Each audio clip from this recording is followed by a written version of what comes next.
নমস্কার বন্ধুরা, হাউসওয়াইফ মনিকা চ্যানেলে আপনাদের সবাইকে স্বাগত। আজ এসছি আমসত্ত্বর রেসিপি নিয়ে। আমের সিজনে সকলের বাড়িতেই আমসত্ত্ব বানানো হয়, তবে আমি কিভাবে আমসত্ত্বর স্বাদ বাড়াতে আমসত্ত্ব বানিয়ে থাকি সেটাই আমি আজ আপনাদের সঙ্গে শেয়ার করব। তার সাথে এটাও শেয়ার করব রোদ বা ফ্যান ছাড়া কিভাবে খুব সহজে আমসত্ত্ব শুকিয়ে নেওয়া যায়। চলুন তাহলে দেখে নেওয়া যাক আমার আজকের ভিডিওটি। আমসত্ত্ব বানানোর জন্য নিয়েছি 1 কেজি আম। আমগুলি একটু ছোট সাইজের। আমগুলি খুব ভালো করে ধুয়ে তারপর খোসা ছাড়িয়ে একটা সসপ্যানে নিয়ে নিয়েছি। এখন এগুলি সেদ্ধ করতে হবে। তার জন্য আমি এর মধ্যে জল দিয়ে দিচ্ছি।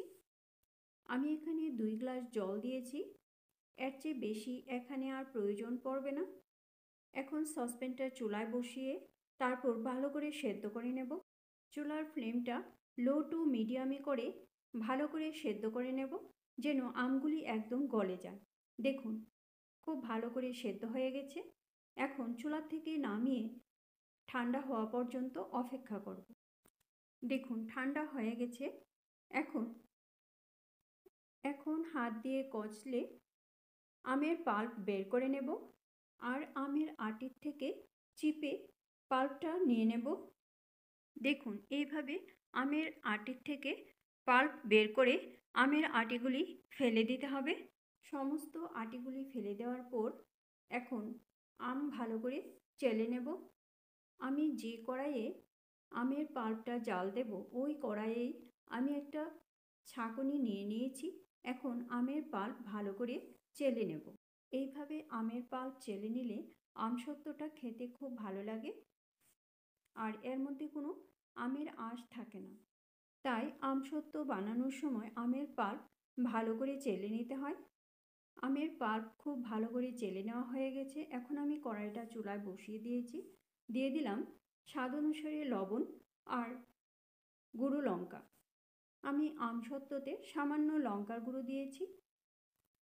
আমসত্ত্বটা আমি খুব বেশি ঝাল করব না, তাই আমি সামান্য লঙ্কার গুঁড়ো দিয়েছি পরিমাণ অনুযায়ী চিনি আর সামান্য হলুদ গুঁড়ো। এখন সব কিছু খুব ভালো করে নেড়ে মিশিয়ে দেব আর চুলার ফ্লেমটা লো টু মিডিয়ামে করে এভাবে আস্তে আস্তে জাল করে নেব। জাল দেওয়ার সময় চুলার ফ্লেমটা লো টু মিডিয়ামে রাখতে হবে, হাইতে দেওয়া যাবে না। কেননা হাইতে দিলে আমের পাল্পটা নিচের দিক দিয়ে পোড়া লেগে যাবে। চুলার ফ্লেমটা লো টু মিডিয়ামে করে এভাবে অনবরত নেড়ে আমের পাল্পটা ঘন করে নেব। আমের পাল্প অনেক ঘন হয়ে এসেছে। এখন আমি এর মধ্যে একটা আচারের মশলা দিয়ে দেব। আমি এখানে 2 চামচ মশলা দিয়ে দিচ্ছি। এই মশলার রেসিপিটা আমি এর আগের ভিডিওতে শেয়ার করেছি, লিঙ্কটা আমি ডেসক্রিপশন বক্সে দিয়ে দেব, চেক করে নেবেন। স্পেশাল এই মশলাটা দেওয়ার জন্যই আমসত্ত্বর স্বাদটা আরও বেড়ে যাবে আর আমসত্ত্বর গন্ধটাও খুব ভালো লাগবে।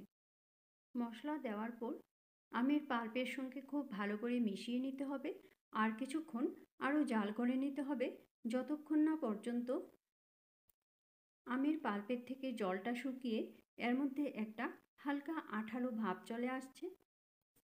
অপরদিকে আমসত্ত্বটা থালাতে ছড়িয়ে দেওয়ার জন্য থালাতে আগে আমি একটু ঘি মাখিয়ে নিচ্ছি, তবে আপনারা চাইলে তেলও মাখিয়ে নিতে পারেন।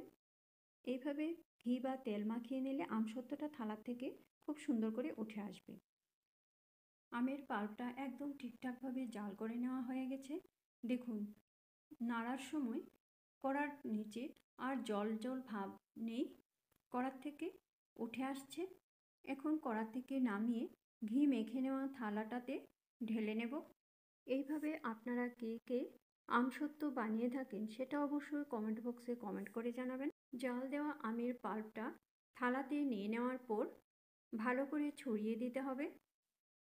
ভালো করে থালাতে ছড়িয়ে দেওয়ার পর থালাটা রোদে দিয়ে আমসত্ত্বটা শুকিয়ে নিতে পারেন। তাছাড়া ফ্যানের নিচে রেখেও খুব ভালো করে শুকিয়ে নেওয়া যায়। এছাড়া আরেকটা পদ্ধতি আছে যেটা দিয়ে আমসত্ত্ব খুব সহজে শুকিয়ে নেওয়া যায়।